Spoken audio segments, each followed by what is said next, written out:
Hello students, welcome to Dakshina e classroom.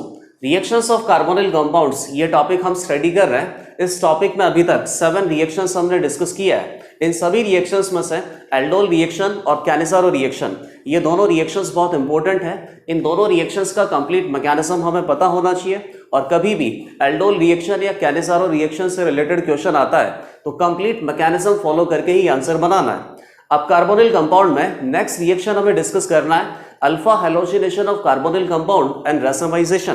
तो इन दोनों रिएक्शंस को स्टार्ट करने से पहले एल्डोल और कैनिसारो रिएक्शन के ऊपर बेस्ड ये कुछ क्वेश्चंस हमने दे रखे हैं। इन सभी क्वेश्चंस को हम डिस्कस कर लेते हैं। फर्स्ट क्वेश्चन आप देखिए, 1 2 3 4 टोटल 4 क्वेश्चन है और ये सारे क्वेश्चन आईआईटी में आए हुए हैं। तो फर्स्ट क्वेश्चन आप देखिए, यहाँ पे क्या दे रखा है, कीटोन, ये सबस्ट्रेट मॉलिक्यूल हो गया, और क्या दे रखा है, एल्डिहाइड, फॉर्मेल्डिहाइड, और बेसिक मीडियम में इस रिएक्शन मिक्सचर को हीट करना है। तो बेसिक मीडियम दे रखा है, मतलब एल्डोल या कैनिसारो रिएक्शन हो सकता है। एल्डोल रिएक्शन कब होता है, जब कार्बोनिल कंपाउंड में अल्फा हाइड्रोजन प्रेजेंट हो, और अगर कार्बोनिल कंपाउंड में अल्फा हाइड्रोजन प्रेजेंट नहीं है तब फिर कैनिसारो रिएक्शन का मैकेनिज्म फॉलो करना है और फाइनल आंसर हमें बनाना है। फिलहाल यहाँ पे एक कार्बोनिल कंपाउंड में अल्फा हाइड्रोजन प्रेजेंट है, तो इस अल्फा हाइड्रोजन को बेसिक मीडियम रिमूव करता है, एसिड बेस रिएक्शन होता है, इससे क्या बनता है, इनोलेट आयन। यही कंप्लीट मैकेनिज्म फॉलो कर रहे हैं हम। फिर ये इनोलेट आयन क्या करता है, कार्बोनिल कंपाउंड पे वापस से अटैक करता है, न्यूक्लियोफिलिक एडिशन होता है, फाइनली इस रिएक्शन का प्रोडक्ट हमें क्या मिलता है, एल्डोल। तो ये सेकंड अपने पास इस मॉलिक्यूल पे अटैक करेगा, मतलब ये किसकी बात हो गई, क्रॉस एल्डोल के प्रोडक्ट हम बना रहे हैं एक तरीके से। तो न्यूक्लियोफिलिक एडिशन हुआ, न्यूक्लियोफिलिक एडिशन के बाद यहाँ पे क्या आ जाएगा, नेगेटिव चार्ज, और इसका ये एसिडिक प्रोटॉन को रिमूव कर लेगा वाटर में से, तो ये किस में कन्वर्ट हो गया, OH में। तो ये प्रोडक्ट एक बार मैं बना देता हूं, इसके बाद थोड़ी जगह खाली करनी पड़ेगी, OH HH। अब आप ध्यान से देखना, यहां पे ये HCHO जो मॉलिक्यूल है ये आपको एक्सिस में दे रखा है, मतलब इसके आगे भी अभी और रिएक्शन आपको करवाना है जब तक कि रिएक्शन की पॉसिबिलिटी खत्म नहीं हो जाती। तो ये तो चला गया, ये तो खत्म हो गया। अब अपने पास क्या प्रेजेंट है, ये एक प्रोडक्ट प्रेजेंट है, और इस प्रोडक्ट में क्या लगा हुआ है, इस अल्फा कार्बन पे CH2OH, और एक्सिस में ये प्रेजेंट है, बेसिक मीडियम है, ना यहाँ अल्फा हाइड्रोजन है ना यहाँ अल्फा हाइड्रोजन है। तो फिर क्या करना पड़ेगा, कैनिसारो रिएक्शन। कैनिसारो रिएक्शन का मैकेनिज्म क्या होता है कि OH माइनस एक कार्बोनिल कंपाउंड पे अटैक करता है, किस पे अटैक करेगा, लेस सेंटर्ड पे, इधर अटैक करेगा, ये पाई बॉन्ड फॉर्म होगा, वापस से यहाँ पे सॉरी पाई बॉन्ड ब्रेक होगा, वापस से पाई बॉन्ड फॉर्म होता है, और ये जो हाइड्राइड आयन है ये लीव कर जाता है। लीव करने के बाद ये सेकंड कार्बोनिल कंपाउंड पे अटैक करेगा, तो ये बेसिकली किस में कन्वर्ट हो गया, एसिड में, और ये किस में कन्वर्ट हो जाएगा, अल्कोहल में, और यही कैनिसारो रिएक्शन के फाइनल प्रोडक्ट होते हैं। तो अब इसके यहाँ पे फाइनल प्रोडक्ट हम बना देते हैं, और उसके बाद भी अभी रिएक्शन बाकी है। बहुत अच्छा क्वेश्चन है, बहुत कम लोगों से सॉल्व हुआ था जब ये आईआईटी में आया था। यहाँ CH3 प्रेजेंट है, सॉरी H माइनस ने अटैक कर दिया ना, तो यहाँ O नेगेटिव आ गया, CH2OH, और ये किस में कन्वर्ट हो गया, फॉर्मिक एसिड में। अब ये O माइनस है, मतलब ये बेस है, यहाँ पे एसिडिक प्रोटॉन है, तो यहाँ पे प्रोटॉन एक्सचेंज हो जाएगा, तो इस जगह क्या आ जाएगा, H प्लस, और इस जगह बन जाएगा फॉर्मेट आयन। बेसिक मीडियम है तो फॉर्मेट आयन ही बन सकता है, फॉर्मिक एसिड नहीं बन सकता। तो ये हमने प्रोडक्ट बना लिया, इस प्रोडक्ट को आप अच्छे से देख लो। अभी थर्ड रिएक्शन करना और बाकी है।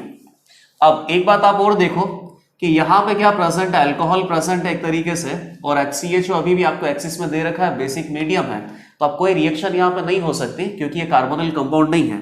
अल्कोहल का बेसिक मीडियम में कोई रिएक्शन नहीं होगा। OH, यहाँ पे 2 CH3 है। अगली रिएक्शन बहुत इंपॉर्टेंट है, और अब यहां पे आ जाते हैं, HCHO का मॉलिक्यूल है और कैटालिटिक अमाउंट में H प्लस दे रखा है। तो एसिडिक मीडियम में कौन सी रिएक्शन होगी, ये आपको पता है, डाई अल्कोहल जैसा कंपाउंड आपको दे रखा है, और कार्बोनिल कंपाउंड का एसिडिक मीडियम में इसका रिएक्शन करना है। तो कौन सी रिएक्शन होगी, अल्कोहल का न्यूक्लियोफिलिक एडिशन होगा।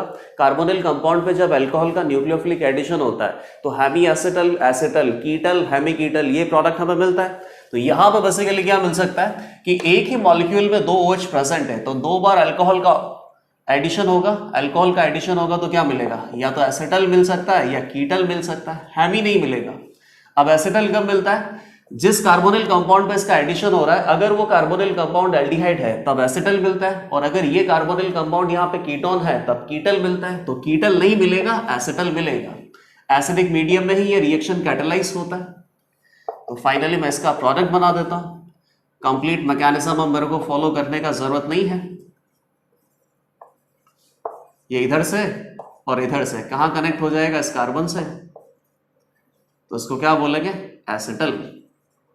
और ये इस रिएक्शन का फाइनल प्रोडक्ट है। तो सबसे पहले आपने क्या किया? एल्डोल रिएक्शन यहाँ पे किया। एल्डोल रिएक्शन के बाद कैनिज़ारो हुआ, और कैनिज़ारो रिएक्शन होने के बाद प्रोटेक्शन ऑफ कार्बोनिल कंपाउंड का ये रिएक्शन है। और कार्बोनिल कंपाउंड का प्रोटेक्शन हम कैसे करते हैं? या तो एसिटल बना के या कीटल बना के। यहाँ बेसिकली क्या बन रहा है? एसिटल। ये फर्स्ट क्वेश्चन कंप्लीट हो गया है। अब सेकेंड क्वेश्चन पे आते हैं। सेकेंड क्वेश्चन में जैसे ही आप रिएजेंट देखोगे ना, वैसे ही आपको ये रिएक्शन ध्यान आ जाएगा। और इस रिएक्शन में सबस्ट्रेट मॉलिक्यूल क्या होता है, प्रोडक्ट क्या बनता है, ये सब आपको पता है। रिएजेंट पे आप फोकस कीजिए। एसिटिक एनहाइड्राइड, और एसिटिक एनहाइड्राइड किससे मिलके बना होता है? एसिटिक एसिड से। और एसिटिक एसिड का कॉन्जुगेट बेस क्या है? CH3COO-। तो यही बेस आपको दे रखा है और एसिटिक एनहाइड्राइड से रिएक्शन करना है। क्या ध्यान में आ रहा है? Perkins reaction. पर्किंस रिएक्शन में सबस्ट्रेट मॉलिक्यूल क्या होता है? बेंजल्डिहाइड।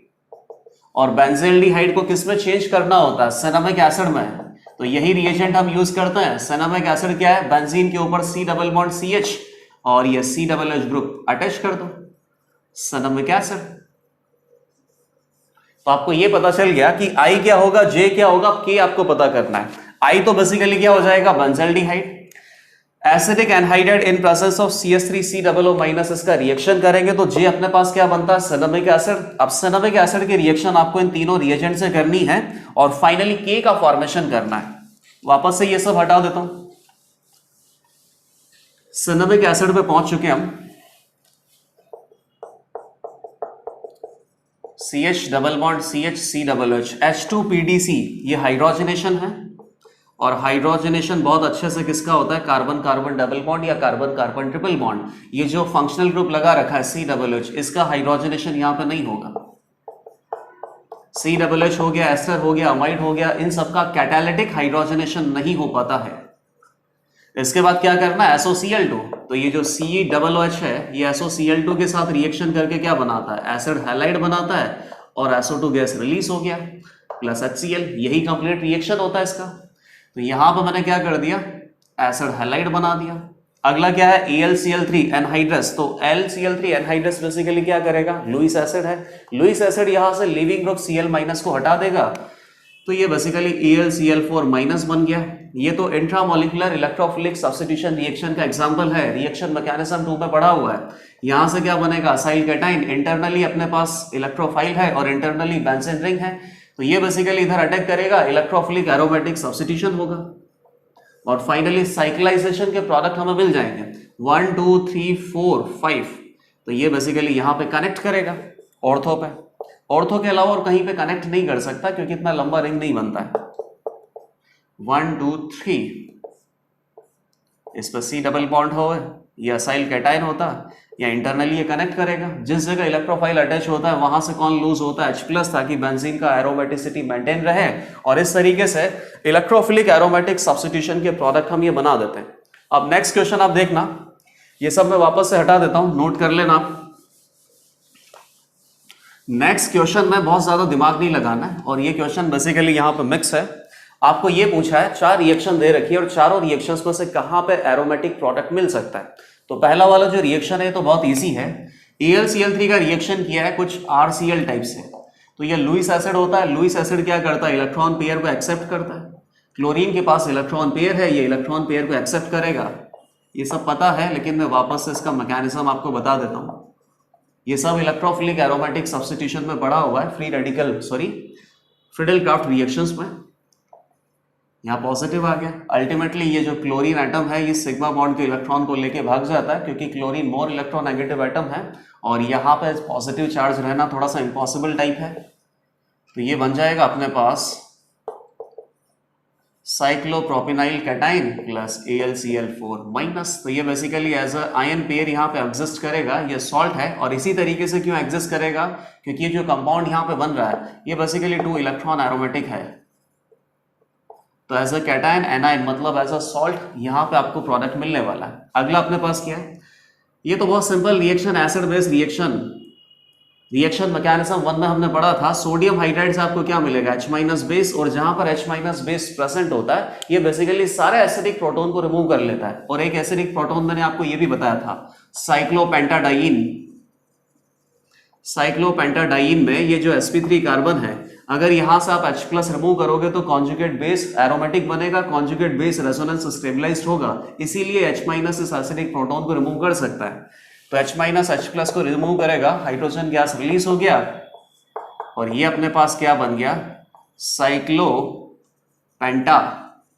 Diene A9. ये भी एरोमेटिक है, 6 इलेक्ट्रॉन एरोमेटिक। तो एक सॉल्ट बन गया, एसिड और बेस का रिएक्शन हुआ बेसिकली। अब ये जो थर्ड क्वेश्चन है ये बहुत इंपॉर्टेंट है। यहां पे आप देख लीजिए टेम्परेचर क्या दे रखा है, 110 टू 115 डिग्री सेंटीग्रेड, मतलब कि हीट करना, हीट करने में बेसिकली कंडेंसेशन करना होगा। और यहाँ क्या प्रेजेंट है, अमोनियम कार्बोनेट। तो अमोनियम कार्बोनेट बेसिकली अपने पास क्या होगा, अमोनियम हाइड्रोक्साइड प्लस H2CO3, इन्हीं दोनों एसिड और बेस से मिलकर बना होगा। अमोनियम हाइड्रोक्साइड बेसिकली क्या है, NH3 प्लस H2O, ये H2O प्लस CO2। तो इनमें से सबसे अच्छा न्यूक्लियोफाइल कौन है, NH3 है। ये न्यूक्लियोफाइल कार्बोनिल कंपाउंड पे अटैक करेगा, फाइनली कंडेंसेशन करके प्रोडक्ट हमें बनाना है। कंडेंसेशन करना ही है क्योंकि इस रिएक्शन मिक्सचर को आपने हीट किया है, तो कंडेंसेशन में वाटर मॉलिक्यूल रिमूव करना है। अब ये थोड़ा आपको अच्छे से देखना है, और इसका बेसिकली कोई मैकेनिज्म यहाँ पे नहीं है, केवल आप इस रिएक्शन को देख के समझ जाओगे कि एरोमेटिक प्रोडक्ट यहाँ पे मिल सकता है। थोड़ी बहुत फील भी आना चाहिए आपको, बिना फील के मतलब ऑर्गेनिक केमिस्ट्री में आप अच्छे से प्रोडक्ट नहीं बना पाओगे। तो ऐसा करते हैं, कंडेंसेशन करवाने के लिए H2 आपको रिमूव करना है, तो पहले इसका इनॉल फॉर्म हम बना लेते हैं। इनॉल फॉर्म बनाने पे आपको बहुत अच्छे से दिख जाएगा। इनॉल फॉर्म किस तरीके से हो सकता है, ये क्वेश्चन भी सही है या नहीं है।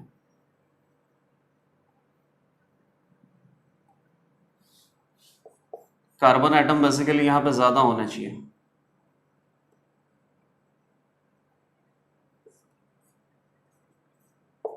वन टू थ्री फोर,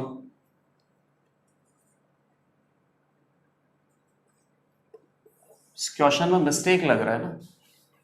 1 2 3 और एक नाइट्रोजन एटम भी कनेक्ट हो जाएगा तब भी 4 कार्बन एटम हुआ। तो ये कुछ ऐसा है, एक कार्बन एटम कम बना रखा था, तो 4 कार्बन एटम का तो कोई भी रिंग आपको एरोमेटिक नहीं मिलने वाला है। बेसिकली यहाँ पे 5 कार्बन एटम है, 1 2। अब फाइनली इसके कंडेंसेशन के प्रोडक्ट हम बना देते हैं। तो सबसे पहले तो आपको इनॉल फॉर्म बनाना पड़ेगा। इनॉल फॉर्म बनाने के बाद आपको समझ में आ जाएगा कि किस तरीके से वाटर मॉलिक्यूल रिमूव हो सकता है। तो एक वाटर मॉलिक्यूल इधर से चला जाएगा, एक वाटर मॉलिक्यूल इधर से चला जाएगा, -2H2O। तो यहां क्या बचेगा, एक नाइट्रोजन एटम, एक हाइड्रोजन एटम। तो ऐसा लग रहा है कि यहां पे भी एरोमेटिक प्रोडक्ट हमें मिलने वाला है, और इस एरोमेटिक प्रोडक्ट को हम क्या बोलते हैं, पाइरोल।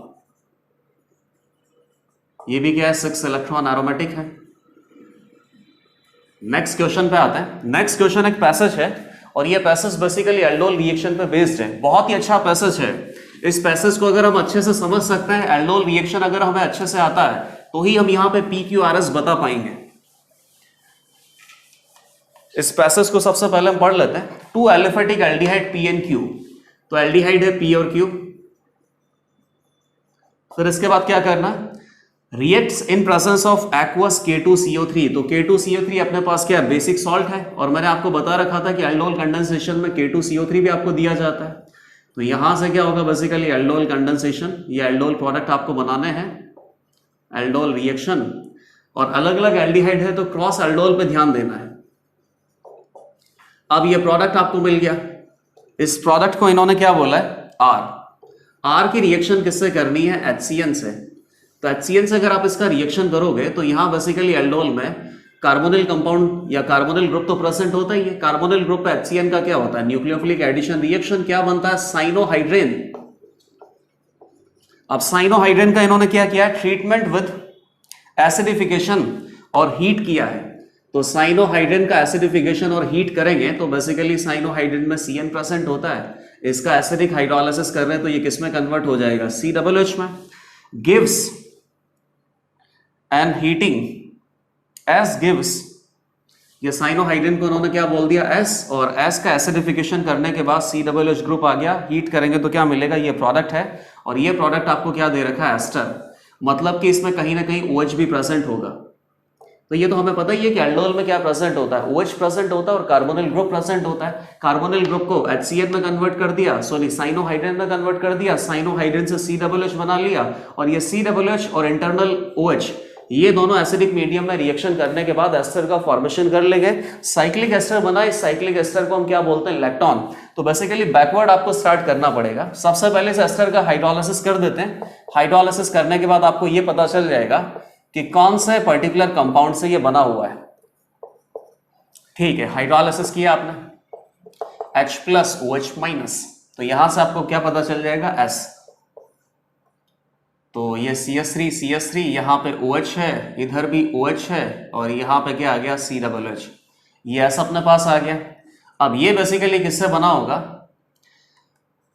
ये किससे बना था बेसिकली, ये थोड़ा ऐसे उल्टा इंडिकेट करता हूं। यहां पे पहले क्या प्रेजेंट था, R, इसकी रिएक्शन आपने किससे किया था, HCN से, और उसके बाद एसिडिक हाइड्रोलाइसिस किया था।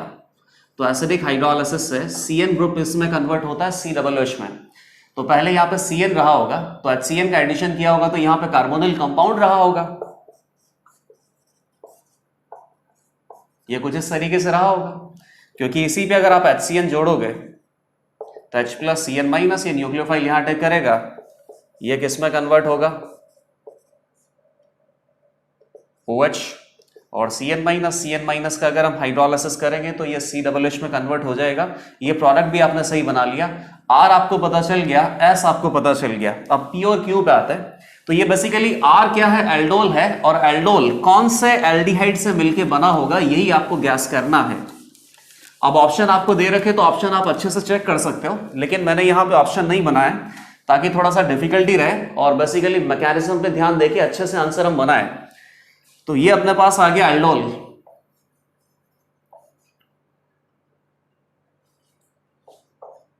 अब इसको अच्छे से हमें देखना है, ये एल्डोल प्रोडक्ट है। एल्डोल क्या होता है, अल्फा हाइड्रोक्सी कीटोन, नहीं अल्फा हाइड्रोक्सी नहीं, बीटा हाइड्रोक्सी,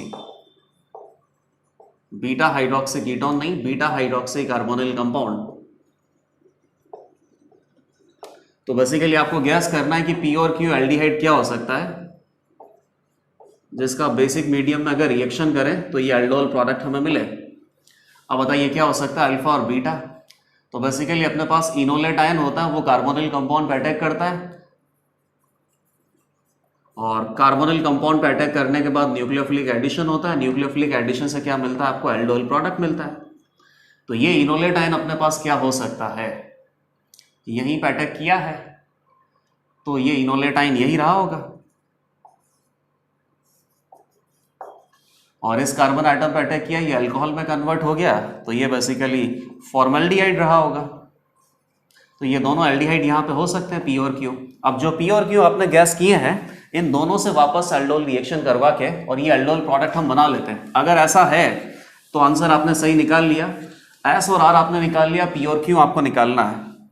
तो ये एल्डिहाइड आपने क्या बनाया, एक ही अल्फा हाइड्रोजन प्रेजेंट है, और इधर ये फॉर्मल्डिहाइड है, बेसिक मीडियम है, ये एसिडिक प्रोटॉन को रिमूव करेगा, इनोलेट आयन बना, इनोलेट आयन ने यहाँ पे न्यूक्लियोफिलिक एडिशन किया, फाइनली एल्डोल मिल जाएगा। तो ये क्या हो गया अपने पास, CHO, यहाँ से अटैक किया, H प्रेजेंट है, O- हाइड्रोलाइसिस हो गया। तो एग्जैक्टली यही एल्डोल प्रोडक्ट था। इसका मतलब ये दोनों P और Q एल्डिहाइड यहाँ पे रहे होंगे। तो P, Q, R, S सभी आपने गैस कर लिया। ये सारे क्वेश्चंस जो आपने डिस्कस किए हैं, इनमें बेसिकली एल्डोल रिएक्शन यहाँ पे प्रेजेंट था, और कुछ जनरल रिएक्शंस भी थी जो ऑलरेडी हमने ORM1 या ORM2 में देखा था। तो ये सारे क्वेश्चंस हमने कंप्लीट कर लिए। अब कार्बोनिल कंपाउंड का नेक्स्ट रिएक्शन डिस्कस करना है, दैट इज हैलोजिनेशन, और more specifically alpha halogenation of carbonyl compound. और इसमें एक रिएक्शन आने वाला है, हैलोफॉर्म रिएक्शन, ये बहुत इंपॉर्टेंट है। अल्फा हैलोजिनेशन, तो हैलोजिनेशन करवाना तो रिएजेंट यहाँ पे कौन होगा, हैलोजन ही होगा। और किसका हैलोजिनेशन करवाना है, कार्बोनिल कंपाउंड का, तो कार्बोनिल कंपाउंड सबस्ट्रेट मॉलिक्यूल हो गया। 7 रिएक्शन आपने डिस्कस कर लिया था, ये 8 रिएक्शन है alpha halogenation of carbonyl compound. ये रिएक्शन बहुत इंपॉर्टेंट है, इसके ऊपर बेस्ड क्वेश्चन आना ही है।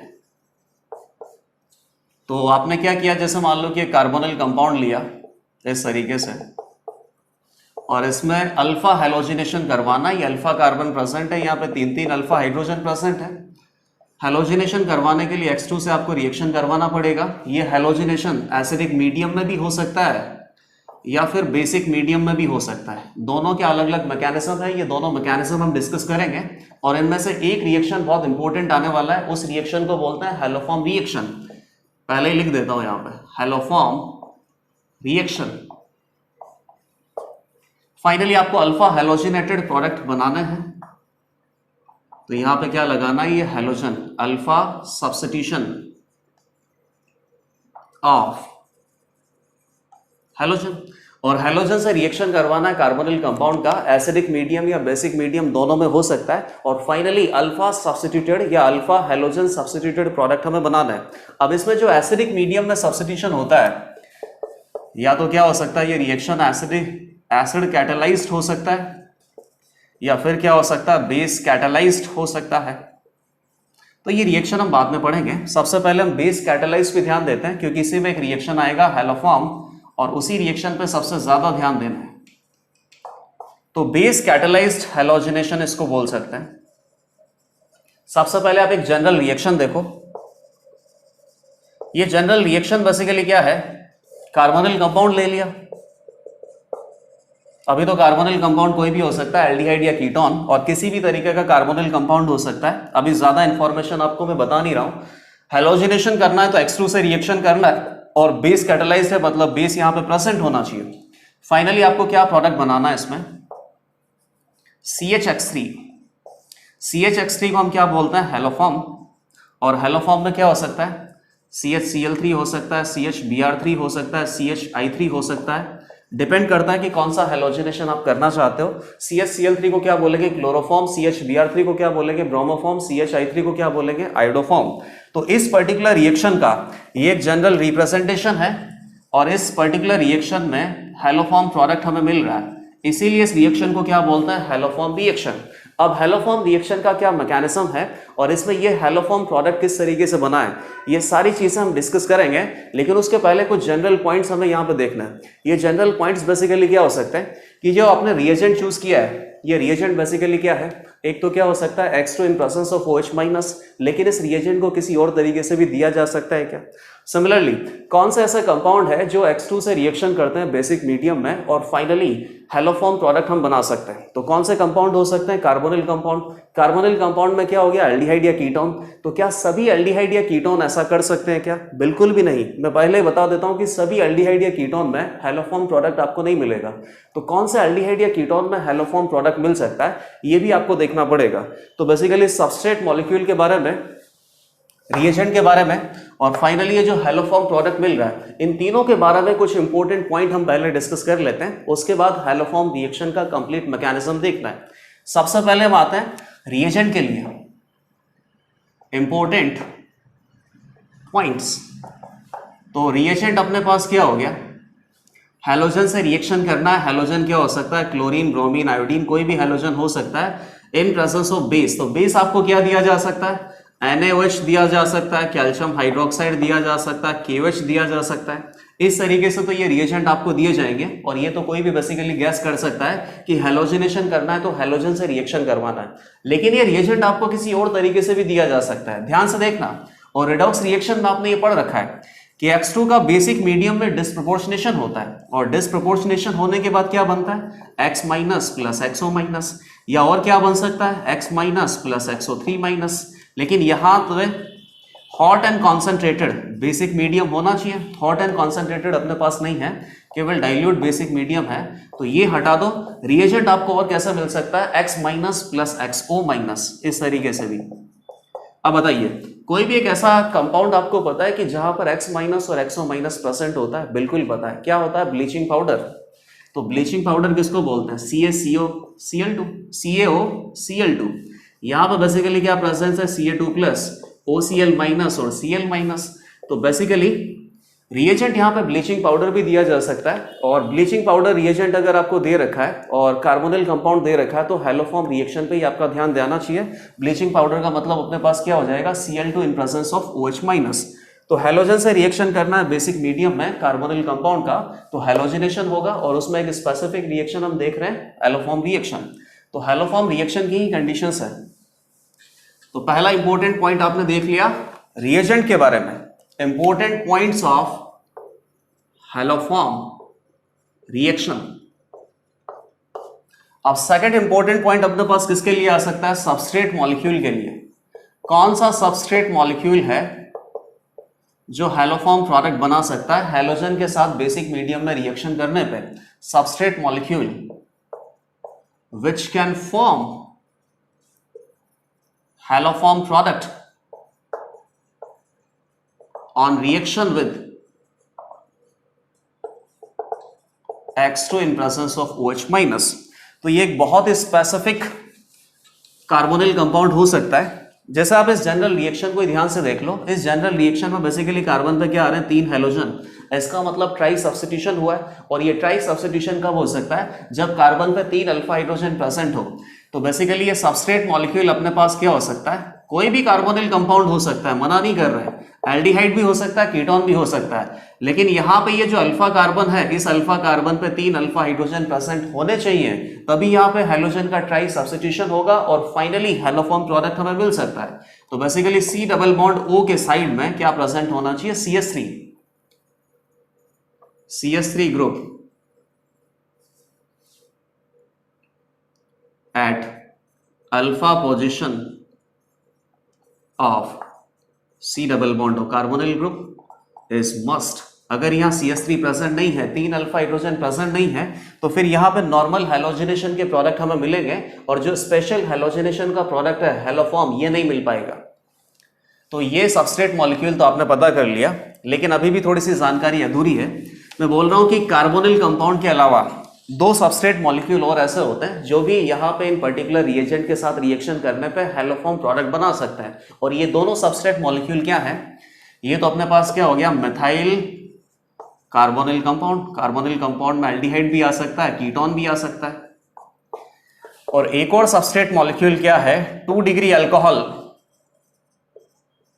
या इसको और क्या बोल सकते हैं? 2 डिग्री मिथाइल कार्बिनॉल।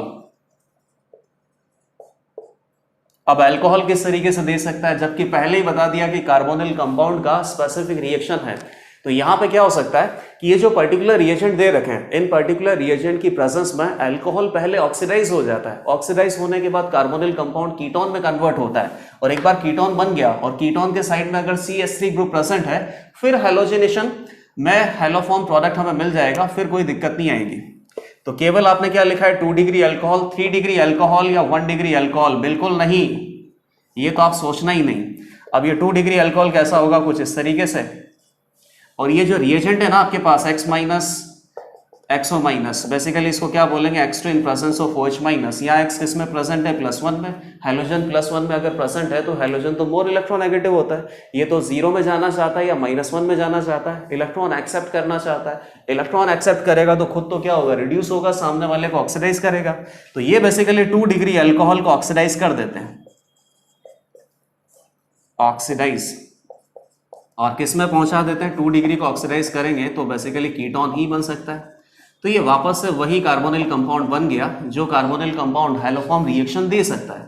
तो ऐसा नहीं कि हैलोफॉर्म रिएक्शन अल्कोहल दे रहा है, हैलोफॉर्म रिएक्शन कार्बोनिल कंपाउंड ही दे रखा है, लेकिन शुरुआत में सबस्ट्रेट 2 डिग्री अल्कोहल हो सकता है, क्योंकि ये 2 डिग्री अल्कोहल X2OH माइनस से रिएक्शन करने के बाद ऑक्सीडाइज होके कार्बोनिल कंपाउंड कीटोन में कन्वर्ट हो जाता है।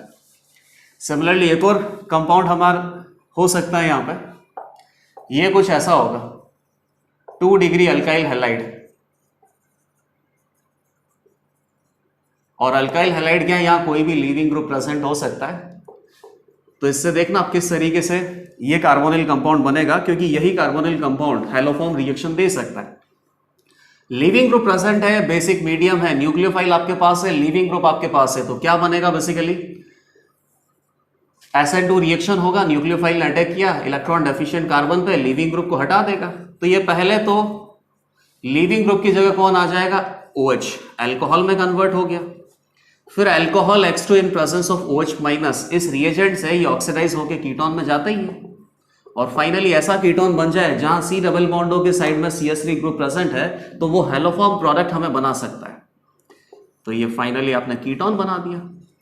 तो आपने देखा है कि चाहे 2 डिग्री अल्कोहल हो चाहे 2 डिग्री अल्काइल हैलाइड हो, ये इस रिएजेंट की प्रेजेंस में ऑक्सीडाइज होके या न्यूक्लियोफिलिक सब्स्टिट्यूशन होके फाइनली एक ऐसा सबस्ट्रेट मॉलिक्यूल बना देते हैं। और ऐसा सबस्ट्रेट मॉलिक्यूल बेसिकली क्या है, मिथाइल एल्डिहाइड या मिथाइल कीटोन, ऐसा सबस्ट्रेट मॉलिक्यूल बना देते हैं जो हेलोफॉर्म प्रोडक्ट बना सकता है। तो आपने ये इंपॉर्टेंट पॉइंट किसके बारे में देख लिया, रिएजेंट के बारे में और सबस्ट्रेट के बारे में। अब फाइनली हम आते हैं प्रोडक्ट पे। तो प्रोडक्ट में हमने क्या बना रखा है, प्रोडक्ट में हेलोफॉर्म में सबसे ज्यादा आपको क्लोरोफॉर्म मिलेगा और आयोडोफॉर्म मिलेगा। तो क्लोरोफॉर्म और आयोडोफॉर्म की प्रॉपर्टीज हम देख लेते हैं। इन प्रॉपर्टीज के ऊपर भी मल्टीपल चॉइस क्वेश्चन में आ सकता है कभी ना कभी कोई स्टेटमेंट, तो ये प्रॉपर्टीज भी हमें देखनी होगी। सबसे पहले हम देखेंगे आयोडोफॉर्म। तो आयोडोफॉर्म बेसिकली क्या है, CH3 बहुत इंपॉर्टेंट है।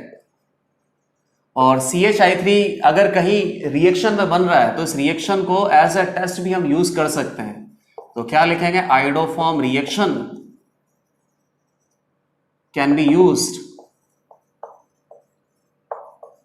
As test to distinguish methyl carbonyl compound, क्योंकि मिथाइल कार्बोनिल कंपाउंड ही आयोडोफॉर्म बना सकते हैं। Methyl carbonyl compound from other carbonyl compound,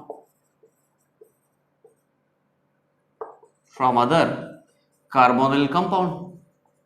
अब बताइए इस रिएक्शन को एज अ टेस्ट क्यों यूज किया जा सकता है, क्योंकि इस रिएक्शन में जो आयोडोफॉर्म बनता है ये बेसिकली येलो कलर का क्रिस्टल, येलो कलर का प्रेसिपिटेट होता है। और किसी भी रिएक्शन में अगर ऑब्जर्वेशन आता है तो उस रिएक्शन को एज अ टेस्ट हम यहां पे ट्रीट कर सकते हैं। तो CH3 अपने पास क्या होता है, येलो कलर क्रिस्टल।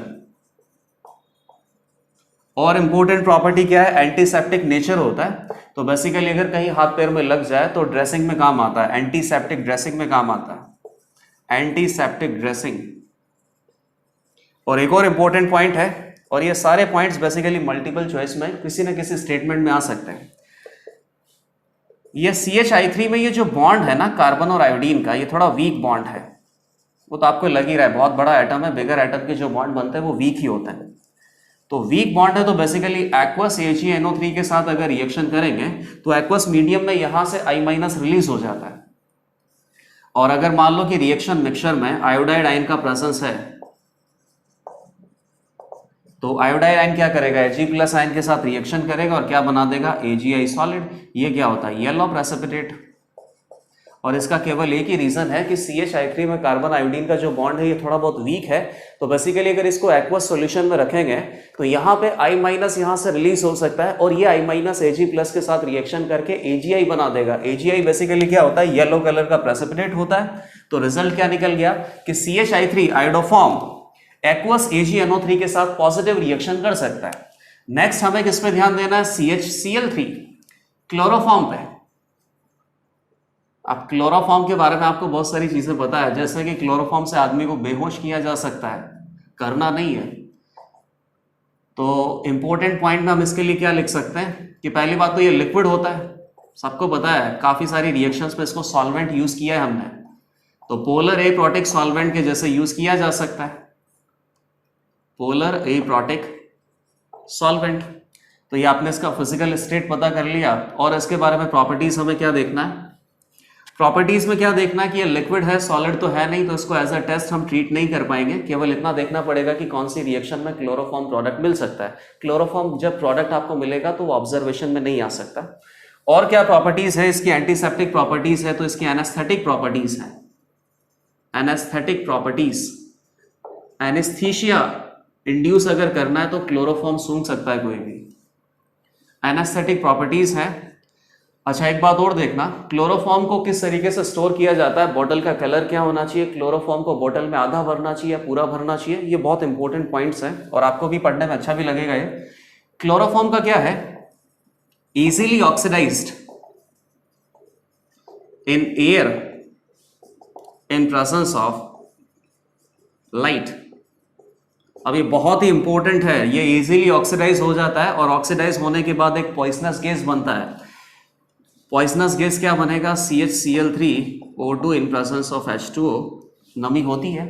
ऑक्सीडाइज होने के बाद COCl2 फॉस्जीन गैस बनता है, highly poisonous.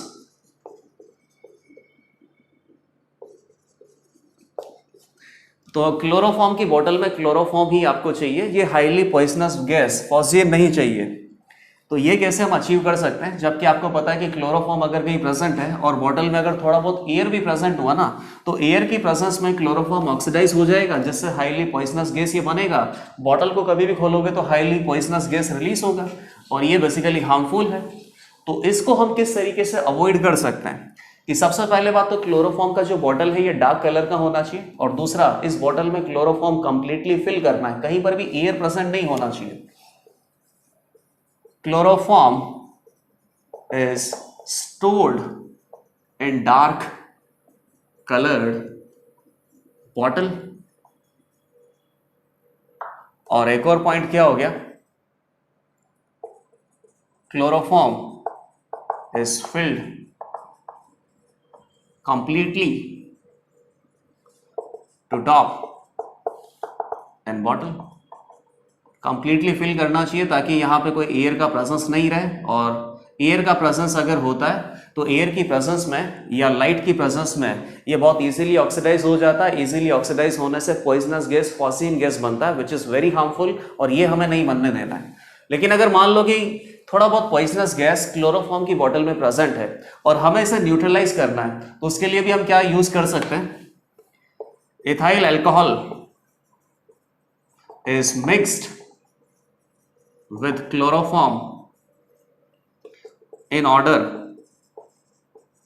to consume poisonous COCl2 phosgene gas।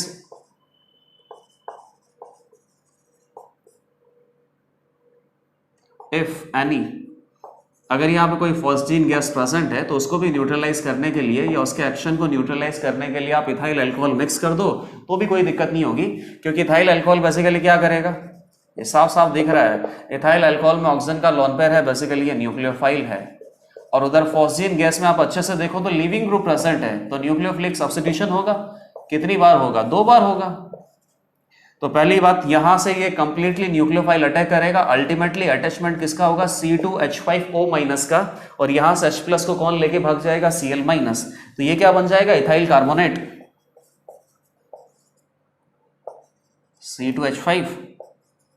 C2H5। तो अगर यहां पे कोई phosgene gas poisonous gas present भी होती है तो इसको हमने कंप्लीटली न्यूट्रलाइज कर दिया, इथाइल कार्बोनेट। तो ये सारे इंपॉर्टेंट पॉइंट हमने डिस्कस कर लिए हैलोफॉर्म रिएक्शन के लिए कि कौन सा सबस्ट्रेट मॉलिक्यूल हैलोफॉर्म रिएक्शन दे सकता है, रिएजेंट आपको किस तरीके से दिए जा सकते हैं, और फाइनली जो प्रोडक्ट हमें मिल रहा है इस प्रोडक्ट की प्रॉपर्टीज क्या क्या है। अब हैलोफॉर्म रिएक्शन के मैकेनिज्म पे आते हैं। मैकेनिज्म बहुत सिंपल है और इस मैकेनिज्म को अच्छे से देखना, क्योंकि मैकेनिज्म के ऊपर बेस्ड क्वेश्चन आपसे जेईई एडवांस में पूछा गया है और बहुत इंपॉर्टेंट क्वेश्चन है वो, वहां से थोड़ा बहुत आपको मोल कंसेप्ट भी समझ में आएगा। मैकेनिज्म किसका, haloform reaction. Haloform reaction basically क्या है, थोड़ा जनरल अगर बोले तो alpha halogenation of carbonyl compound, और अल्फा हैलोजिनेशन भी कितना होना चाहिए, ट्रिपल सब्स्टिट्यूशन, तभी 3 हैलोजन अटैच हो जाएंगे और तभी यहां पे CH-X3 हैलोफॉर्म बन सकता है। तो सबसे पहले तो आपने कार्बोनिल कंपाउंड लिया जिसके साइड में 3 अल्फा हाइड्रोजन प्रेजेंट है, X2 in presence of basic medium, finally आपको प्रोडक्ट मिलेगा कार्बोक्सिलेट आयन। अब ये कार्बोक्सिलेट आयन कहां से आएगा, मैकेनिज्म के बाद पता चलेगा, और ये CH3 ग्रुप कन्वर्ट हो जाएगा CH-X3 हैलोफॉर्म में, और ये हैलोफॉर्म अगर CHI3 है तो क्या मिलेगा आपको, येलो PPT। तो इस रिएक्शन को एज अ टेस्ट भी हम ट्रीट कर सकते हैं। अब मैकेनिज्म देखना, बेसिक मीडियम है, अभी तक हम एक ही तो रिएक्शन पढ़ रहे हैं, कार्बोनिल कंपाउंड में जो अल्फा हाइड्रोजन की वजह से रिएक्शन होती है, ये जो रिएक्शन है ये भी तो अल्फा हाइड्रोजन की वजह से ही हो रही है, वही टॉपिक की सारी रिएक्शंस हैं, उसका मैकेनिज्म भी एग्जैक्टली सिमिलर होता है। बेसिक मीडियम क्या करता है, एसिडिक प्रोटॉन को रिमूव करता है, तो क्या बनता है, इनोलेट आयन। यही यहां पे स्लोएस्ट स्टेप है, और ये भी आगे की स्टेप आप देखोगे ना, उससे भी पता चलेगा कि ये स्टेप ही स्लोएस्ट क्यों है। तो बेसिकली यही आरडीएस स्टेप होगा और इसी पे रेट डिपेंड करेगा। ये सारा कुछ नोट करते हुए आप चलना। अब अगली स्टेप देखो, सिंपल है, इनोलेट आयन क्या है, न्यूक्लियोफाइल है, यहाँ पे लीविंग ग्रुप प्रेजेंट है, तो ये X2 पे अटैक करेगा, ये लीविंग ग्रुप X- यहां से लीव कर गया, तो क्या बन गया, RC डबल बॉन्ड हो CH2X, अल्फा हैलोजिनेशन हो गया। लेकिन अभी तो वन टाइम अल्फा हैलोजिनेशन हुआ है, अभी सेकंड टाइम भी होगा, थर्ड टाइम भी होगा।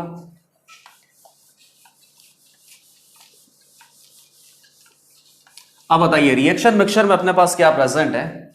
मैं बोल रहा हूं कि थोड़ा बहुत तो कार्बोनिल कंपाउंड भी प्रेजेंट है और थोड़ा बहुत ये अल्फा हैलोजिनेटेड कार्बोनिल कंपाउंड भी प्रेजेंट है। अगेन बेसिक मीडियम है और उसके बाद किससे रिएक्शन होना है, X2 से। तो बताइए बेसिक मीडियम कहां से H+ को रिमूव करेगा, ये इनिशियल कार्बोनिल कंपाउंड से रिमूव करेगा या ये जो just formed alpha halogenated carbonyl compound है यहां से रिमूव करेगा। यहां पर X का क्या लग रहा है, -I, तो इस हाइड्रोजन का एसिडिक स्ट्रेंथ क्या हो गया, ज्यादा हो गया, एसिडिक, तो बेसिकली ये इधर से ही रिमूव करेगा, -H2O। तो ये अपने पास न्यूक्लियोफाइल इनोलेट आयन टाइप बन गया, ये इधर अटैक करेगा, न्यूक्लियोफिलिक सब्स्टिट्यूशन हो गया, ये डाई सब्स्टिट्यूशन के प्रोडक्ट आपको मिल गए। तो आपको पता ही चल गया कि ये जो नेक्स्ट स्टेप है ये थोड़ा फास्ट ही होगा। तो सबसे स्लो स्टेप कहाँ रहा होगा, पहली बार जब हाइड्रोजन को रिमूव किया गया है, अल्फा हाइड्रोजन को रिमूव किया है, पहली बार जब न्यूक्लियोफाइल इनोलेट आयन बना है, यही सबसे स्लोएस्ट स्टेप हो सकता है, क्योंकि इस रिएक्शन में जैसे जैसे आगे प्रोसीड करते जाएंगे अल्फा हाइड्रोजन का एसिडिक स्ट्रेंथ इंक्रीज होगा, तो बेस इसको बहुत जल्दी रिमूव कर लेगा, रिएक्शन का रेट फास्ट होता जाएगा। तो एक पॉइंट हम यहाँ पे ये भी लिख सकते हैं कि reaction is accelerating through out.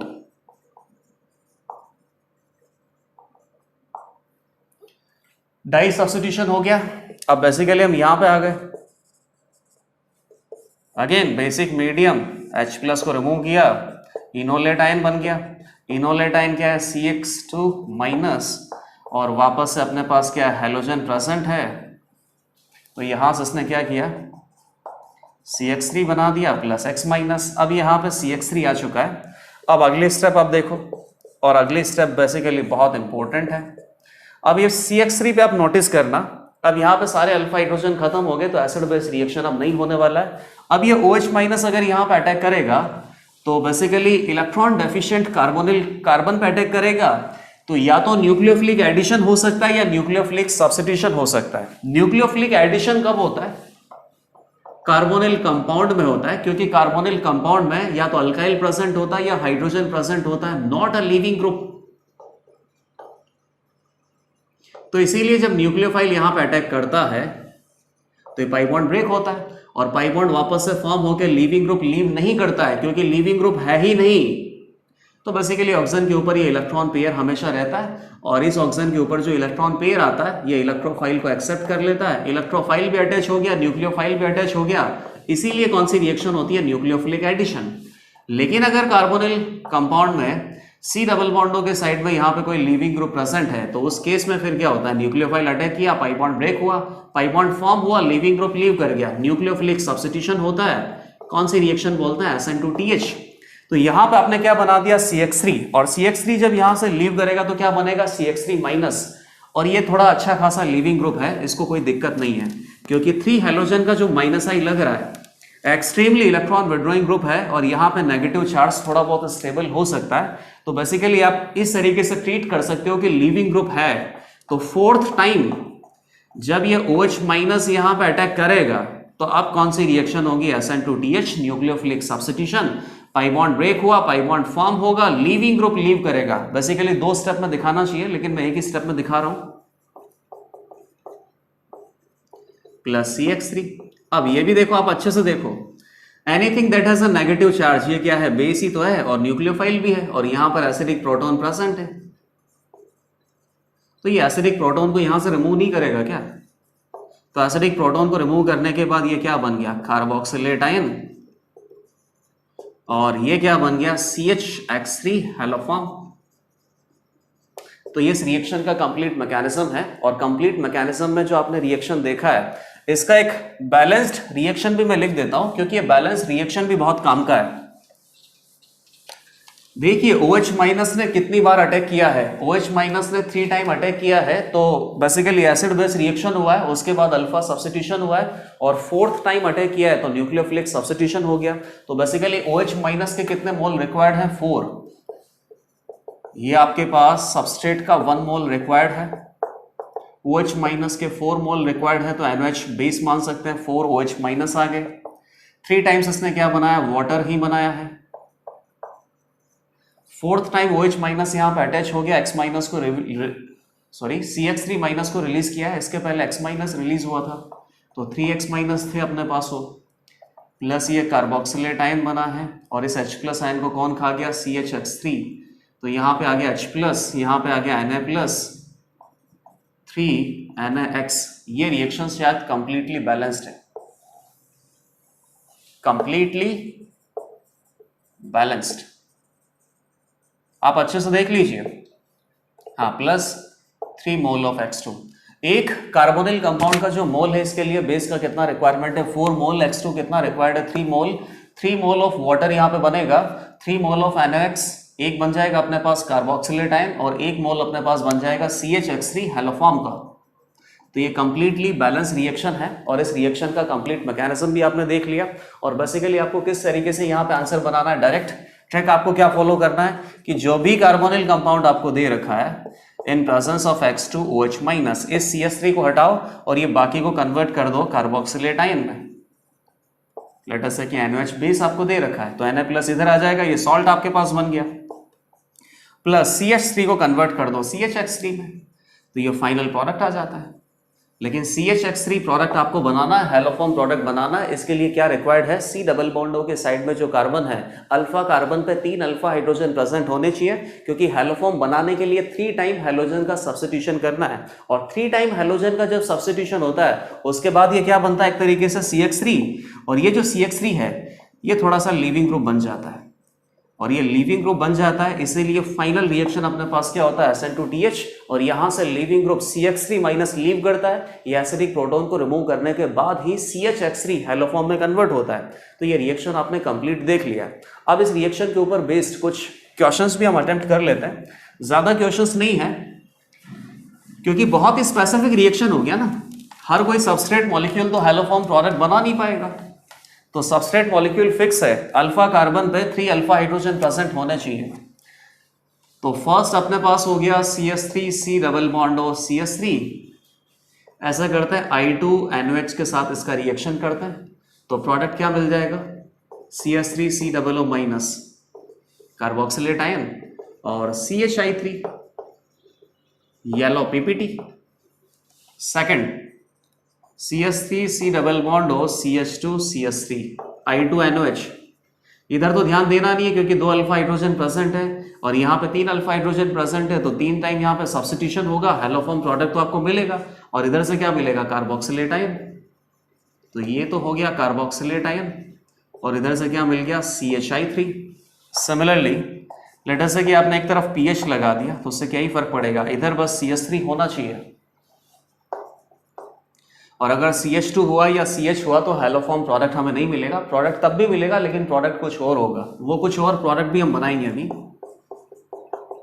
तो ये बन गया अपने पास benzoate ion plus CHI3। Similarly एक और एग्जांपल आप देखिए,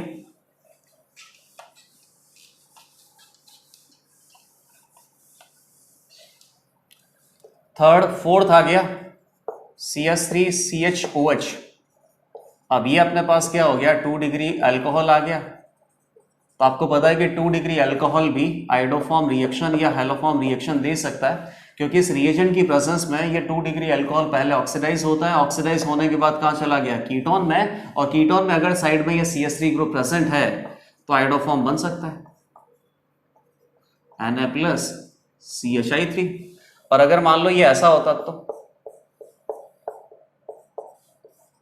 तो I2NOH की प्रेजेंस में ये ऑक्सीडाइज होकर कीटोन तो बनता, और कीटोन के बाद यहां पे प्रोडक्ट भी बनते हैं, लेकिन वो प्रोडक्ट हैलोफॉर्म नहीं होता, क्योंकि आपको पता ही कि यहां पे भी क्या प्रेजेंट है CH2, इधर भी क्या प्रेजेंट है CH2, जबकि कार्बोनिल कार्बन का जो नेक्स्ट कार्बन होता है अल्फा कार्बन, यहां पे 3 अल्फा हाइड्रोजन प्रेजेंट होंगे, उसी केस में हैलोफॉर्म प्रोडक्ट मिल सकता है। बाकी यहां पे प्रोडक्ट आपको मिलेगा लेकिन वो हैलोफॉर्म नहीं होने वाला है।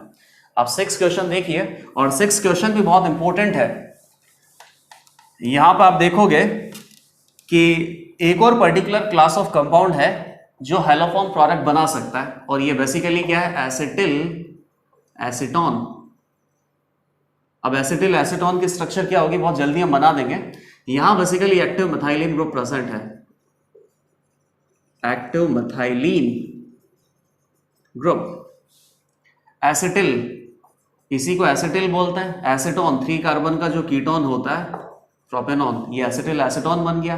लेट अस से कि मैं इस कार्बन पे इंडिकेट कर देता हूं 14, और ये 14 इंडिकेट इसलिए किया है क्योंकि यहां पे कुछ कंफ्यूजन क्रिएट होगा, और उस कंफ्यूजन को अगर आप सॉल्व करना चाहते हो तो यहां पे मैंने 14 रख दिया है, I2OH-। तो आप बोलोगे कि सर हैलोफॉर्म तो बनेगा, कोई दिक्कत नहीं है। क्यों? क्योंकि C डबल बॉन्ड हो, कार्बोनिल कंपाउंड का जो अल्फा कार्बन है उस पर 3 अल्फा हाइड्रोजन प्रेजेंट है, तो हैलोफॉर्म बनेगा। तो हैलोफॉर्म आप क्या बनाओगे, CHI3। तो ये यहीं से गलत हो गया। ये आंसर आपका सही है कि हैलोफॉर्म टेस्ट यहाँ पे होगा, हैलोफॉर्म प्रोडक्ट मिल सकता है, लेकिन हैलोफॉर्म अगर आपने CHI3 ये वाला बना दिया तो गलत है। हैलोफॉर्म यहां से बनेगा, CHI3 और कार्बन के ऊपर 14 का लेवल लगाना है। किस तरीके से, ये आपको अभी बहुत अच्छे से समझ में आएगा मैकेनिज्म से, और इसके बाकी के प्रोडक्ट बनाने भी इंपॉर्टेंट है। I2NOH, तो क्या होगा, ये प्रोटॉन जो है और ये प्रोटॉन है, ये मोर एसिडिक है ना, क्योंकि एक्टिव मिथाइलिन ग्रुप है, दोनों तरफ से C डबल बॉन्ड होगा, -M लग रहा है, और ये क्या है, लेस एसिडिक है। तो मोर एसिडिक हाइड्रोजन आइटम को यहां से रिमूव किया जाएगा, फिर यहां से इनोलेट आयन बनेगा, ये इनोलेट आयन I2 पे अटैक करेगा, तो यहां पे हैलोजन का सब्स्टिट्यूशन होगा। हैलोजन का सब्स्टिट्यूशन यहां पे कितनी बार हो सकता है, 2 बार, क्योंकि 2 ही एसिडिक प्रोटॉन प्रेजेंट है। और उसके बाद आपको पता ही है कि ये जो Ci है, जैसे मान लो कि ये CiH2 या CHI2, ये कोई लीविंग ग्रुप तो होते नहीं है। लीविंग ग्रुप बनता है जब उसके ऊपर 3 हैलोजन आते हैं, क्योंकि 3 हैलोजन की वजह से एक्सट्रीमली इलेक्ट्रॉन विड्रॉइंग नेचर वहां पे आ जाता है, जो कि नेगेटिव चार्ज को स्टेबलाइज कर सकता है। नेगेटिव चार्ज अगर स्टेबल होगा तो लीविंग ग्रुप बहुत अच्छा बन जाता है, इसीलिए फाइनली वो लीविंग ग्रुप लीव करता है, तभी हैलोफॉर्म प्रोडक्ट हमें मिलता है। अब यहां तो 2 ही आई है, तो क्या ये लीविंग ग्रुप अच्छा नहीं है क्या? क्या यहां से ये लीव नहीं कर पाएगा क्या? मैं बोल रहा हूं कि ये लीव कर पाएगा। यहां पे 2 टाइम तो क्या हो गया, सब्स्टिट्यूशन, 2 टाइम्स सब्स्टिट्यूशन हुआ, और उसके बाद हैलोजन यहां पे अटैक करेगा, पाई बॉन्ड ब्रेक हुआ, पाई बॉन्ड फॉर्म हुआ, लीविंग ग्रुप लीव कर जाएगा, क्योंकि यहां पे जो नेगेटिव आएगा वो आयोडीन के -I से तो स्टेबलाइज्ड है ही सही, लेकिन ये नेगेटिव C डबल बॉन्डों के -M से भी स्टेबलाइज्ड है।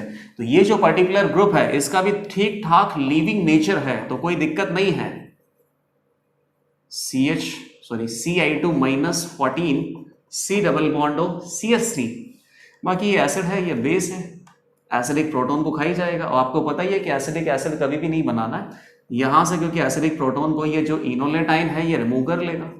तो ये तो बन गया अपने पास कार्बोक्सिलेट आयन, क्या बोलेंगे इसको, एसिटेट आयन, या और क्या बोल सकते हैं, इथेनोइट आयन, इथेनोइक एसिड से ही बना। और ये क्या बन गया, CHI2 14 C डबल बॉन्ड और CH3। अब ये देख लो वापस से एक सबस्ट्रेट मॉलिक्यूल आ गया जिसमें अल्फा हाइड्रोजन प्रेजेंट है, और 3 अल्फा हाइड्रोजन नहीं है, एक ही अल्फा हाइड्रोजन है, लेकिन कोई दिक्कत नहीं है, वहां पे ऑलरेडी 2 अल्फा हाइड्रोजन हैलोजन से सब्स्टिट्यूटेड है, और हमें हैलोजन से सब्स्टिट्यूट करने की जरूरत नहीं पड़ेगी। I2NOH, तो क्या होगा, ये बेसिक मीडियम में एसिडिक प्रोटॉन को रिमूव करेगा, इनोलेट आयन बनेगा, या आयोडीन को रिमूव करेगा, I- यहां से लीव कर गया, तो ये लो ट्राई सब्स्टिट्यूटेड हो गया। तो डाई सब्स्टिट्यूटेड पहले हो गया था, ट्राई सब्स्टिट्यूटेड बाद में हो गया। टोटल 3 आयोडीन के मोल का ही रिक्वायरमेंट है, और अब ये वापस से यहां पे लीविंग ग्रुप आ गया CI3। तो नेक्स्ट टाइम क्या हो जाएगा, nucleophilic substitution, pi bond break हुआ, पाई बॉन्ड फॉर्म हुआ, लिविंग ग्रुप लीव कर गया, तो CH3COOH प्लस C14I3 माइनस, ये यहां से एसिडिक प्रोटॉन को रिमूव कर लेगा, तो ये कार्बोक्सिलेट आयन एसिडेट आयन ही होगा, प्लस CH3, और इस CH3 आयोडो फॉर्म में जो कार्बन है इसके ऊपर 14 लेबल लगा होना चाहिए। तो आप आंसर तो बेसिकली सही बताते हैं कि सर C डबल बॉन्ड हो के साइड में CH3 ग्रुप प्रेजेंट है तो आयोडोफॉर्म रिएक्शन होगा, आयोडोफॉर्म यहाँ पे बनेगा, लेकिन आयोडोफॉर्म ये मत बना देना CH3 जहाँ पे कार्बन के ऊपर 12 का लेबल हो, CH3 यहाँ से आएगा और ये भी कार्बोक्सिलिक एसिड में ट्रांसफर हो गया, ये भी कार्बोक्सिलिक एसिड में ही ट्रांसफर हो गया। तो इस तरीके से ये एक अलग से आपने कंपाउंड देख लिया जहां पर भी हैलोफॉर्म रिएक्शन होता है, और हैलोफॉर्म बेसिकली कौन सा कार्बन कन्वर्ट होता है, ये मिडिल में जो एक्टिव मिथाइलिन ग्रुप का कार्बन है यही हैलोफॉर्म में कन्वर्ट होता है। ये सब नोट कर लेना आप अच्छे से। क्वेश्चन नंबर 7 और 8 ये भी बहुत अच्छे क्वेश्चन है, इनको भी आप देखो। क्वेश्चन नंबर 7 मैंने क्या दिए, जैसे मान लो कि CCl3, बताइए यहाँ पे हैलोफॉर्म बनेगा नहीं बनेगा, तो बिल्कुल यहाँ पे हैलोफॉर्म बनेगा। इनफैक्ट आपको यहाँ पे हैलोजन यूज करने का जरूरत भी नहीं है, क्यों, क्योंकि ऑलरेडी ये जो अल्फा कार्बन है ये ट्राई हैलो सब्स्टिट्यूटेड है, सब्स्टिट्यूटेड। तो यहाँ केवल आपको बेसिक मीडियम लगाना है, OH माइनस ने अटैक किया, पाई बॉन्ड ब्रेक हुआ, पाई बॉन्ड फॉर्म हुआ, लिविंग ग्रुप लीव कर गया, CH3COOH प्लस CCl3 माइनस, ये एसिडिक प्रोटॉन को रिमूव करेगा तो ये बन गया एसिटेट आयन और प्लस CHCl3 क्लोरोफॉर्म। सिमिलरली अगर आपको ऐसा दे दिया जाए CH2Cl CHO, या फिर ऐसा दे दिया जाए CHCl2 CHO, क्या ये हैलोफॉर्म रिएक्शन नहीं दिखा सकते? क्या बिल्कुल दिखा सकते हैं। यहाँ पर एक क्लोरीन एटम पहले से सब्स्टिट्यूटेड है, बाकी 2 अल्फा हाइड्रोजन है, दोनों अल्फा हाइड्रोजन को यहाँ से रिमूव करके क्लोरीन एटम को सब्स्टिट्यूट किया जा सकता है, तो बेसिकली ट्राई हैलो सब्स्टिट्यूटेड हो जाएगा और उसके बाद SN2TH रिएक्शन होता है और उसी के बाद आपको क्या मिलता है, हैलोफॉर्म प्रोडक्ट। तो बेसिकली यहाँ पे Cl2 के कितने मोल रिक्वायर्ड होंगे, 2 मोल। यहाँ पे एक ही हाइड्रोजन एटम है और 2 हैलोजन पहले से सब्स्टिट्यूटेड है, तो यहाँ Cl2 का 1 मोल रिक्वायर्ड होगा। बेसिक मीडियम में इसको थोड़ा हीट करेंगे तो हैलोफॉर्म प्रोडक्ट आपको दोनों जगह मिलेगा। तो प्रोडक्ट क्या आएगा, CHCl3, और ये बाकी एक ही कार्बन है तो एक कार्बन का जो एसिड होता है फॉर्मिक एसिड, फॉर्मिक एसिड का फॉर्मेटाइन बना दो। तो इस तरीके से यहाँ पे भी हैलोफॉर्म प्रोडक्ट मिल सकता है। ऐसा नहीं है कि अल्फा कार्बन पे 3 अल्फा हाइड्रोजन ही होने चाहिए, अल्फा कार्बन पे हैलोजन पहले से सब्स्टिट्यूटेड भी हो सकता है, ठीक है। तो इस तरीके से हैलोफॉर्म रिएक्शन हमने कंप्लीट कर लिया है। अब एक दो लास्ट क्वेश्चन देख लेते हैं, 10th। अच्छा 10th क्या, 2-3 क्वेश्चन हम देख लेते हैं जहां पर आपको हैलोफॉर्म नहीं मिल रहा है। तो हैलोफॉर्म नहीं मिल रहा है तब भी तो वहां पे कुछ ना कुछ तो प्रोडक्ट मिलेगा, तो वो प्रोडक्ट भी बनाओ, क्योंकि आपके पास टॉपिक क्या है, अल्फा हैलोजिनेशन है, और अल्फा हैलोजिनेशन में स्पेशल केस है हैलोफॉर्म। तो बाकी हैलोफॉर्म नहीं मिलेगा तो कुछ और तो मिल सकता है ना। जैसे मान लो कि इस क्वेश्चन पे आप ध्यान दो, बहुत अच्छा क्वेश्चन है, टोटोमेरिज्म में भी आपने ये थोड़ा बहुत पढ़ा होगा इसके बारे में।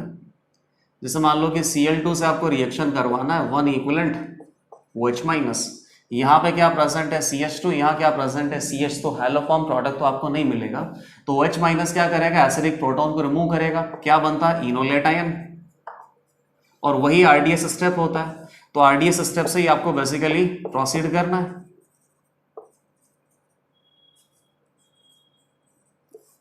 RDS स्टेप से आपको क्या करना है, रेट ऑफ रिएक्शन इंक्रीज करना है। तो बेसिकली उसी एसिडिक प्रोटॉन को रिमूव करना है जहां से इनोलेट आयन स्टेबल बने, रेट ऑफ रिएक्शन, ठीक है। या फिर वहीं से आपको प्रोडक्ट भी देखना होता है, स्टेबिलिटी ऑफ इंटरमीडिएट।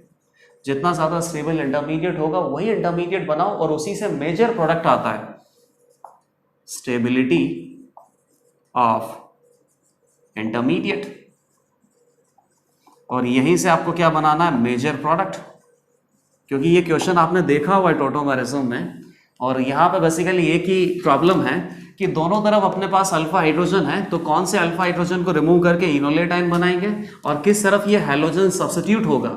इसीलिए मैंने ये सारा कुछ आपको वापस से बता दिया कि अल्फा हेलोजिनेशन में जो फर्स्ट स्टेप होती है जहां से इनोलेट आयन बनता है यही आरडीएस होती है। तो इसी स्टेप पे आपको ध्यान देना है, इसी स्टेप से रेट ऑफ रिएक्शन डिसाइड होगा और इसी स्टेप से मेजर प्रोडक्ट डिसाइड होगा। तो बेसिकली इधर से या इधर से तो दो इनोलेट आयन बन सकते हैं। एक इनोलेट आयन तो ये हो गया एसिडिक प्रोटॉन को रिमूव करने के बाद, और एक इनोलेट आयन ये हो गया। ये इनोलेट आयन ज्यादा स्टेबल है, ये 3 डिग्री एनाइन है, ये लेस स्टेबल है, ये मोर स्टेबल है। तो बेसिकली इसी से प्रोसीड करना है। तो एसिड बेस रिएक्शन हुआ,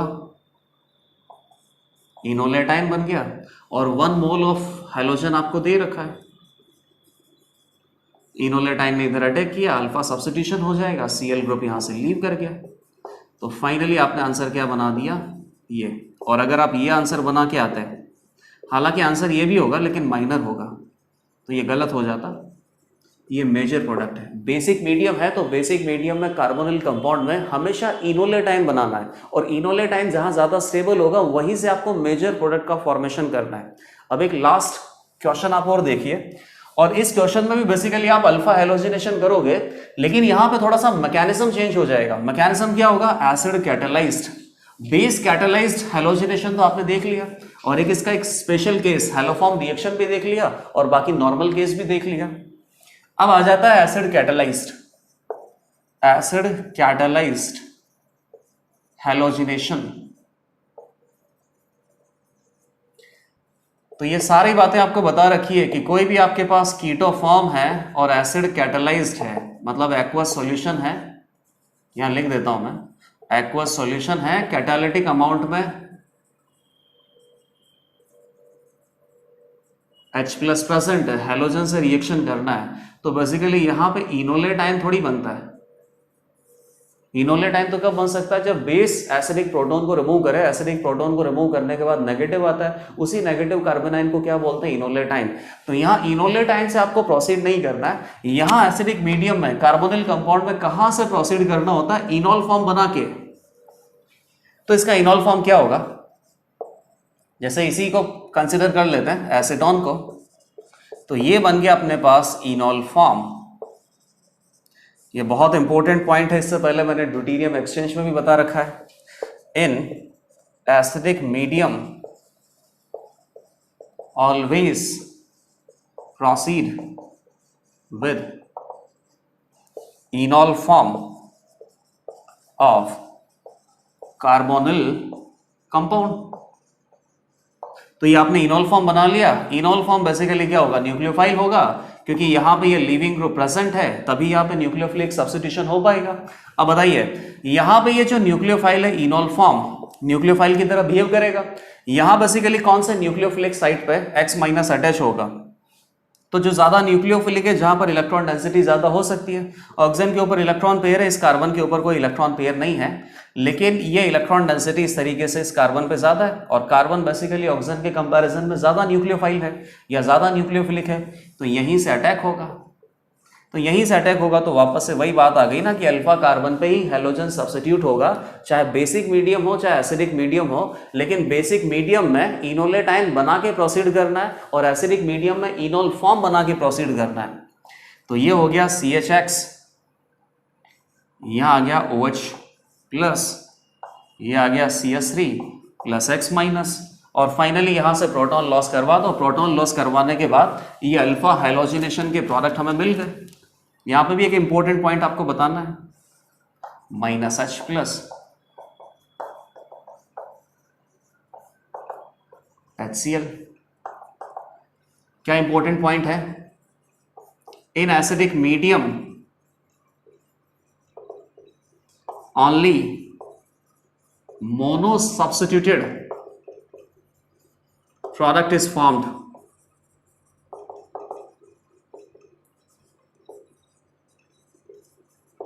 ये बहुत इंपॉर्टेंट है। ऐसा नहीं करना है कि सी डबल बॉन्डो के साइड में CH3 ग्रुप प्रेजेंट है, अल्फा कार्बन पे 3 अल्फा हाइड्रोजन प्रेजेंट है, तो 3 टाइम्स यहाँ पे सब्स्टिट्यूशन हो जाएगा।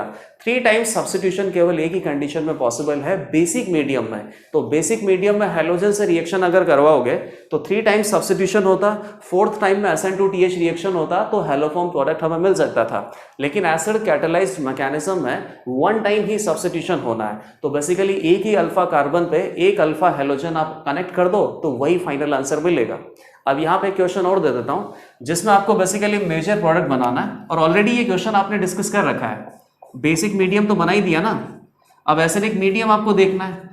X2OH माइनस 1 इक्विवेलेंट और X2H प्लस 1 इक्विवेलेंट।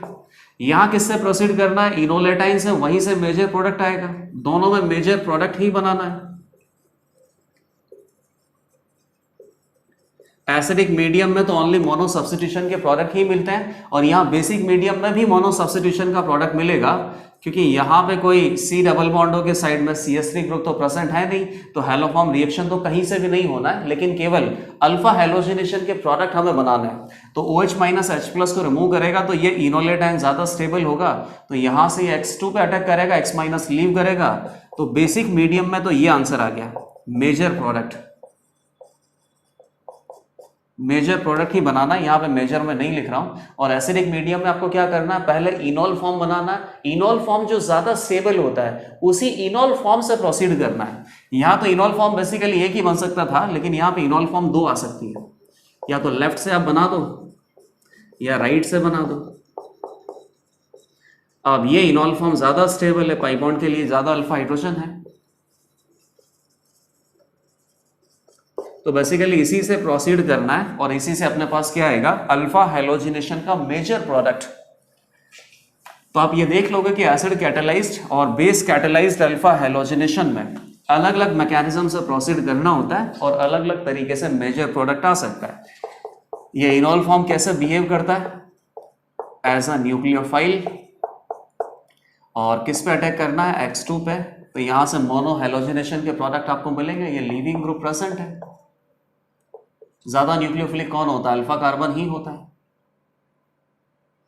ये पाई बॉन्ड फॉर्म हुआ, ये पाई बॉन्ड ब्रेक हुआ, तो इस कार्बन एटम पे न्यूक्लियोफिलिसिटी बहुत ज्यादा है, ये इधर से अटैक करेगा, ये लीविंग ग्रुप लीव कर गया, तो -X माइनस, और ये हो गया अपने पास OH पॉजिटिव।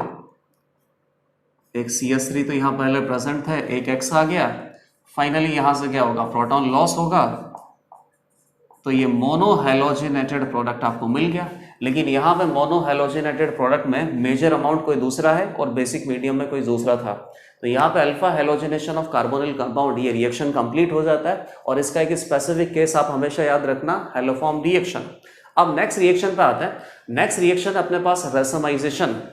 अब ये रिएक्शन तो बेसिकली है नहीं, ऑब्जर्वेशन है, क्योंकि यहाँ पे आपको कोई अलग से प्रोडक्ट नहीं बनाना है, केवल इतना ऑब्जर्व करना है कि किसी पर्टिकुलर कार्बोनिल कंपाउंड का एक्वस सॉल्यूशन अगर आप प्रिपेयर करें और इसमें 2-4 बूंद एसिड या बेस की डाल दें, तो बेसिकली क्या ऑब्जर्वेशन आ सकता है। और बहुत सिंपल ऑब्जर्वेशन है, मैं आपको नहीं बताऊं तो भी आप खुद बता भी सकते हो। इसको हमें प्रूव भी करना है। रेसमाइजेशन मतलब कि रेसमिक मिक्सचर प्रोडक्ट आपको मिलेगा।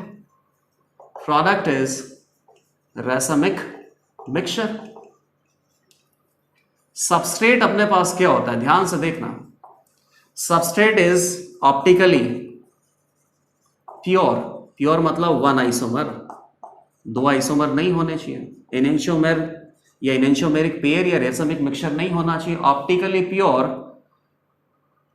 Carbonyl compound, optically pure carbonyl compound. और इस कार्बोनिल कंपाउंड की भी क्या खास बात है? Alpha carbon must be chiral, must be chiral with 1 alpha H atom, ये कंडीशन है इसकी।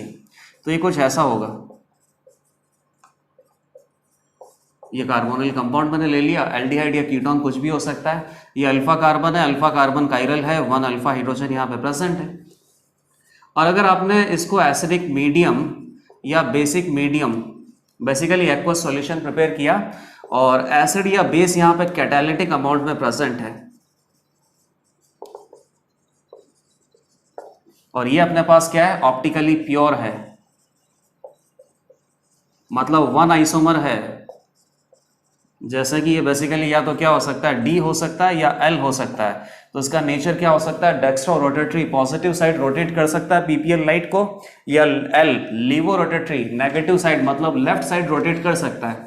ऑप्टिकली प्योर आइसोमर है, एक ही कंपाउंड है, एक ही सबस्ट्रेट मॉलिक्यूल अपने पास है, और इसका एक्वस सॉल्यूशन आप प्रिपेयर कर दो। एक्वस सॉल्यूशन में थोड़ा बहुत एसिड या थोड़ा बहुत बेस कोई भी मिक्स कर सकते हो कैटालिटिक अमाउंट में। तो फाइनली यहां पे प्रोडक्ट हमें क्या मिलता है, सेम कार्बोनिल कंपाउंड ही प्रोडक्ट है,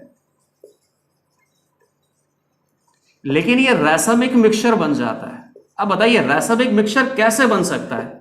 आपने प्रोडक्ट तो सॉरी रिएक्टेंट तो एक ही लिया था ना, तो रैसमिक मिक्सचर कब बन सकता है कि ये जो एक रिएक्टेंट आपने लिया है ये बेसिकली दो प्रोडक्ट में कन्वर्ट हो जाए, और दो प्रोडक्ट में कौन सा फॉर्म होगा, डी, दूसरा फॉर्म कौन सा होगा, एल, और दोनों इक्वल अमाउंट में अगर प्रेजेंट है, इक्विमोलर मिक्सचर ऑफ एनेंटियोमेरिक पेयर, इसी को क्या बोलते हैं, रैसमिक मिक्सचर। और रैसमिक मिक्सचर का ऑप्टिकल रोटेशन कितना आता है, 0 डिग्री।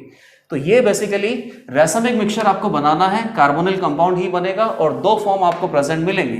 तो ये कैसे हो सकता है? तो सिंपल सी बात है, एसिडिक मीडियम हो या बेसिक मीडियम, कार्बोनिल कंपाउंड किस में जाएगा, इनॉल फॉर्म में। इनॉल फॉर्म से ज्यादा स्टेबल कौन सा होता है, कीटो, तो वो तो वापस से कीटो बनाएगा, और जब वापस से कीटो बनेगा तो ये एक कंपाउंड नहीं बनेगा, दो कंपाउंड बन जाएंगे, और दो कंपाउंड दोनों एक दूसरे का मिरर इमेज है, दोनों 50-50% प्रेजेंट होंगे, तो क्या बोलेंगे, रैसमिक मिक्सचर का फॉर्मेशन हुआ है, और इस रिएक्शन को क्या बोल सकते हैं, रैसमाइजेशन।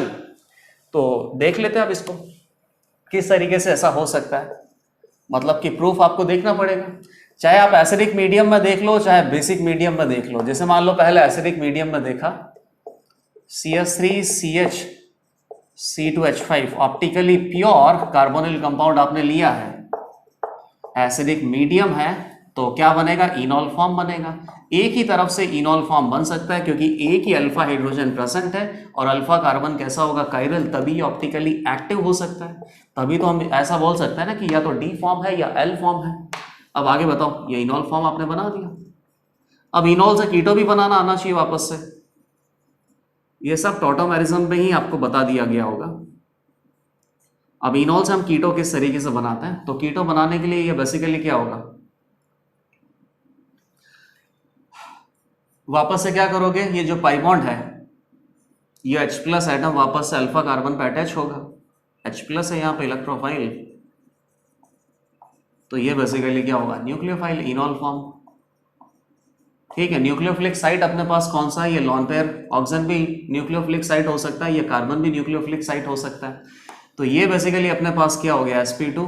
अच्छा, इस प्रोडक्ट को आप देखो, इनोल तो वैसे भी क्या है, ऑप्टिकली इनएक्टिव है, क्योंकि यहाँ पे तो एक ही पाई बॉन्ड है, एक पाई बॉन्ड के अबाउट ये मॉलिक्यूल कैसा है, प्लेनर है, प्लेनर है तो यहाँ पे पीओएस प्रेजेंट होगा, ऑप्टिकल इनएक्टिव है।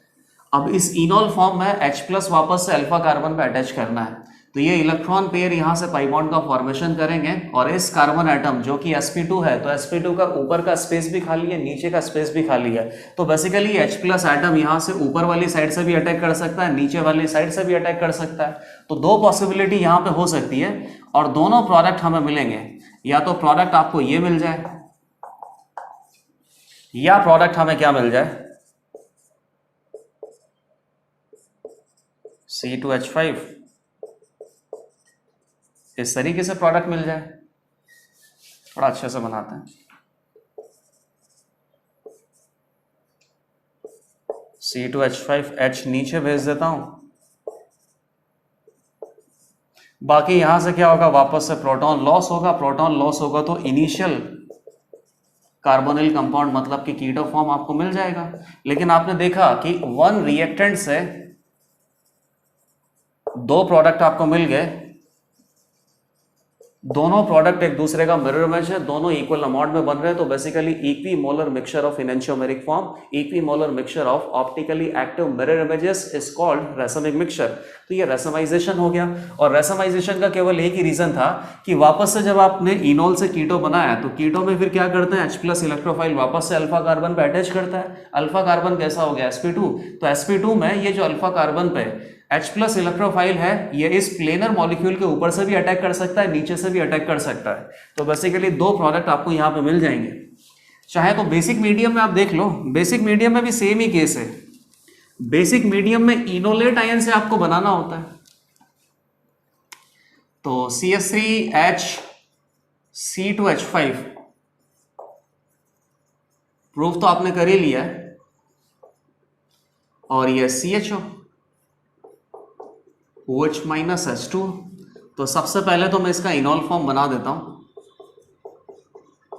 अब इनोल से वापस क्या बनाना है, कीटो। बेसिक मीडियम है, बेसिक मीडियम में इनोल से कीटोन किस तरीके से बनाता है कि ये जो एसिडिक प्रोटॉन है OH का, ये बेसिक मीडियम एसिडिक प्रोटॉन को रिमूव करता है, यहाँ पे क्या आ जाता है, इलेक्ट्रॉन पेयर। ये इलेक्ट्रॉन पेयर यहाँ पाई बॉन्ड का फॉर्मेशन करता है, ये पाई बॉन्ड वापस से ब्रेक हो गया तो अगेन इनोलेट आयन बनता है। तो जब ये इलेक्ट्रॉन पेयर यहाँ पे जाएगा तो इनोलेट आयन भी अपने पास दो टाइप का बन सकता है, sp2 कार्बन है, या तो ये ऐसा इनोलेट आयन बन सकता है। वैसे ये sp2 कार्बन है तो इस तरीके से हम नहीं बना सकते क्योंकि ये नेगेटिव यहाँ पे कॉन्जुगेशन है, तो ट्राइगोनल प्लेनर बनाना पड़ेगा। हाँ, C2H5, और ये sp2 कार्बन है, वापस वाटर से क्या होगा, H प्लस अटैच होगा। तो H प्लस कहाँ से अटैच हो सकता है, ऊपर से भी अटैच हो सकता है, नीचे से भी अटैच हो सकता है। तो अगेन वापस से आपको दो प्रोडक्ट मिल जाएंगे, H C2H5 CHO, initial enolate initial keto form आपको मिल जाएगा C2H5 H CHO। तो ये क्या मिल गया, रासायनिक मिक्सचर।